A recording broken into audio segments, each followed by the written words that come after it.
sən də bacararsan. Nəyi? Mən İlyas Mustafazadə. Bu cari ildə təhsilimi University of Edinburgh'da Statistics with Data Science Master üzrə davam etdirəcəm.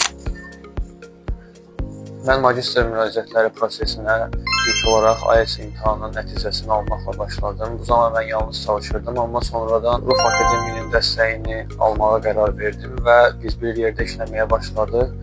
Təxmini aprel ayında biz lazım sənədləri toplayaraq 10 dənə UK universitetinə müraciət elədik və bu universitetlərin 8-dən qəbul gəldi. Aralarından indi qərar verdiyim universiteti seçdim və bu qəbul məktubu ilə dövlət proqramına müraciət elədim və bu yaxınlarda yenə dövlət proqramından müsbət nəticə gəldi, təqaüdün veriləcəyinə dair.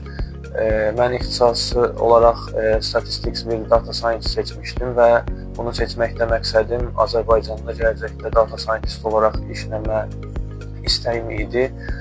Not olaraq vurğulaya bilərəm ki, mən bundan əvvəlki bakalavr təhsilimi Türkiyədə Yıldız Texnik Universitetində kompüter mühəndisliyi olaraq bitirmişdim. Xaricdə təhsil almaq istəyən tələbələrə əsas məsləhətim budur ki, hər bir prosesə mümkün qədər tez başlasınlar. Proses ərzində dəstəkləri üçün Ruf Akademiyaya təşəkkür edirəm.